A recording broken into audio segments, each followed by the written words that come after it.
ओम नमः शिवाय भक्तों। अधिक मास में आने वाले कृष्ण पक्ष का विशेष धार्मिक महत्व माना जाता है। इस पावन समय में विशेष रूप से भगवान शिव की पूजा अर्चना करने का अत्यंत शुभ फल प्राप्त होता है। मान्यता है कि जो श्रद्धा, भक्ति और सच्चे मन से शिव जी की पूजा करता है, नाम जप और व्रत करते हैं और कथाएं सुनते हैं, उनकी सभी मनोकामनाएं पूरी होती हैं।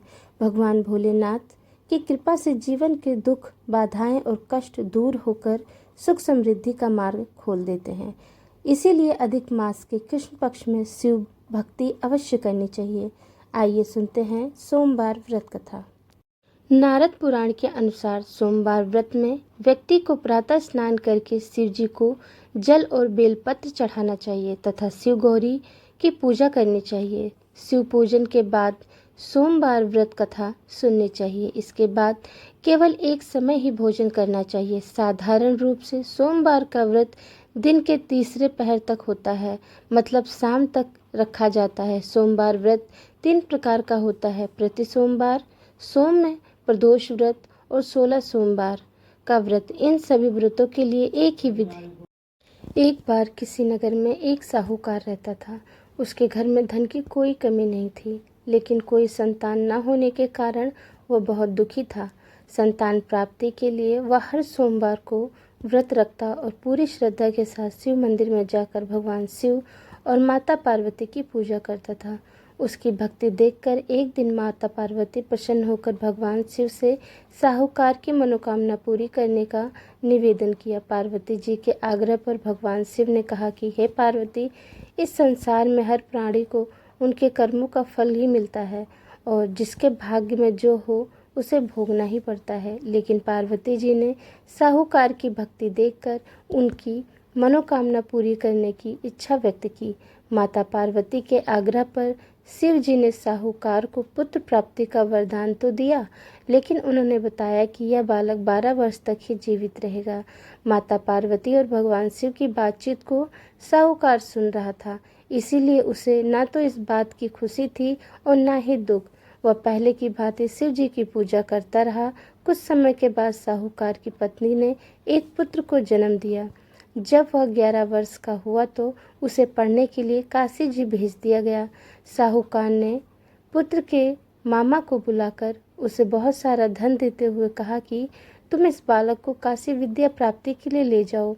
तुम लोग रास्ते में यज्ञ कराते जाना और ब्राह्मणों को भोजन दान दक्षिणा देते हुए जाना। दोनों मामा भांजे इसी तरह यज्ञ कराते और ब्राह्मणों को दान दक्षिणा देते काशी नगरी निकल पड़े। इस दौरान रात में एक नगर पड़ा जहां नगर के राजा की कन्या का विवाह था, लेकिन जिस राजकुमार से उसका विवाह होना था वह एक आंख से काना था। राजकुमार के पिता ने अपने पुत्र के काना होने की बात को छुपाने के लिए सोचा क्यों ना उसने साहूकार के पुत्र को दूल्हा बनाकर राजकुमारी से विवाह करा दूं। विवाह के बाद उसको धन देकर विदा कर दूंगा और राजकुमारी को अपने नगर ले जाऊंगा। लड़के को दूल्हे के वस्त्र पहनाकर राजकुमारी से विवाह करा दिया गया। साहूकार का पुत्र ईमानदार था, उसे यह बात सही नहीं लगी, इसीलिए उसने अवसर पाकर राजकुमारी के रुपट्टे पर लिख दिया कि तुम्हारा विवाह तो मेरे साथ हुआ है, लेकिन जिस राजकुमार के संग तुम्हें भेजा जाएगा वह एक आंख से काना है। मैं तो काशी नगरी पढ़ने जा रहा हूँ। जब राजकुमारी ने चुन्नी पर लिखी बातें पढ़ी तो उसने अपने माता पिता को यह बात बताई। राजा ने अपनी पुत्री को विदा नहीं किया, फिर बारात वापस चली गई। दूसरी ओर साहूकार का लड़का और उसका मामा काशी पहुंचे और वहां जाकर उन्होंने यज्ञ किया। जिस दिन लड़का 12 साल का हुआ उस दिन भी यज्ञ का आयोजन था। लड़के ने अपने मामा से कहा कि मेरी तबीयत कुछ ठीक नहीं है। मामा ने कहा कि तुम अंदर जाकर आराम कर लो। शिव जी के वरदान अनुसार कुछ ही देर में उस बालक के प्राण निकल गए। एक मृत भांजे को देखकर उसके मामा ने विलाप करना शुरू किया। संयोगवश उसी समय शिवजी और माता पार्वती उधर से जा रहे थे। पार्वती माता ने भोलेनाथ से कहा, स्वामी, मुझे इसके रोने के स्वर सहन नहीं हो रहे हैं, आप इस व्यक्ति के कष्ट को अवश्य दूर करें। जब शिवजी मृत बालक के समीप गए तो वह बोले कि यह उसी साहूकार का पुत्र है जिसे मैंने 12 वर्ष की आयु का वरदान दिया था। अब इसकी आयु पूरी हो चुकी है। लेकिन मातृभाव से विभोर माता पार्वती ने कहा कि हे महादेव, आप इस बालक को और आयु देने की कृपा करें, अन्यथा इसके वियोग में इसके माता पिता भी तड़प तड़प कर मर जाएंगे। माता पार्वती के पुनः आग्रह पर भगवान शिव ने उस लड़के को जीवित होने का वरदान दिया। शिव जी की कृपा से वह लड़का जीवित हो गया। शिक्षा पूरी करने के बाद मामा के साथ अपने नगर की ओर वापस चल दिया। दोनों चलते हुए उसी नगरी में पहुंचे जहां उसका विवाह हुआ था। उस नगर में भी उन्होंने यज्ञ का आयोजन किया। उस लड़के के ससुर ने उसे पहचान लिया और महल में ले जाकर उसकी खातिरदारी की और अपनी पुत्री को विदा किया। इधर साहूकार और उसकी पत्नी भूखे प्यासे रहकर बेटे की प्रतीक्षा कर रहे थे। उन्होंने प्रण कर रखा था कि यदि उन्हें अपने बेटे की मृत्यु का समाचार मिला तो वह भी प्राण त्याग देंगे, परंतु अपने बेटे के जीवित होने का समाचार पाकर वह बेहद प्रसन्न हुए। उसी रात भगवान शिव ने साहूकार के सपने में आकर दर्शन दिया और कहा, हे श्रेष्ठी, मैंने तेरे सोमवार के व्रत करने और व्रत कथा सुनने से व्रत प्रसन्न होकर तेरे पुत्र को लंबी आयु प्रदान की है। इस प्रकार जो कोई सोमवार का व्रत करता है या कथा सुनाता और पढ़ता है उसके सभी दुख दूर होते हैं और सभी मनोकामनाएं पूरी होती हैं। बोलो गौरी शंकर की जय। अब हम आरती सुनेंगे।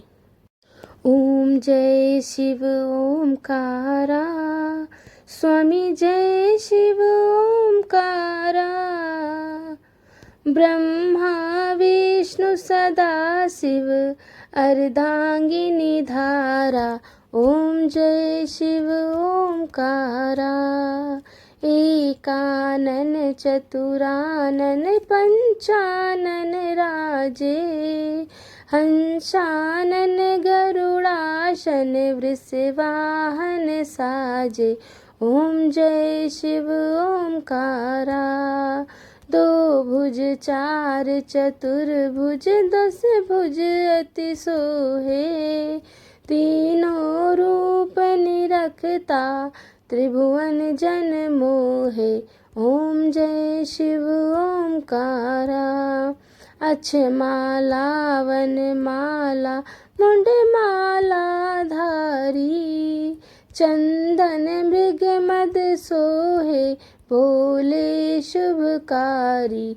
ओम जय शिव ओमकारा, श्वेतांबर पीतांबर बाघांबर अंगे, शनकादिक ब्रह्मादिक भूतादिक शंगे।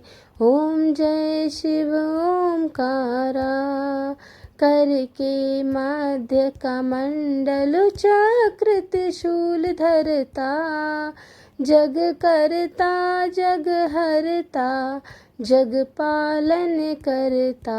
ओम जय शिव ओमकारा, ब्रह्मा विष्णु सदा शिव जानत अविवेका, प्रणवाक्षर के माध्ये ये तीनों एका। ओम जय शिव ओमकारा, त्रिगुण शिव जी की आरती जो कोई नर गावे, स्वामी प्रेम सहित गावे, कहत शिवानंद स्वामी मन वांछित फल पावे। ओम जय शिव ओमकारा, प्रभु हर शिव ओमकारा। तो इस अधिक मास के कृष्ण पक्ष में भगवान शिव की पूजा अर्चना अवश्य करें और भोलेनाथ का आशीर्वाद अवश्य प्राप्त करें। हर हर महादेव। भगवान शिव आपके सभी मनोकामनाओं को पूरी करें और जीवन में सुख शांति व समृद्धि प्रदान करें। अगर आपको यह जानकारी अच्छी लगी हो तो वीडियो को लाइक कमेंट शेयर करना ना भूलें। कमेंट में हर हर महादेव अवश्य लिखें। धन्यवाद।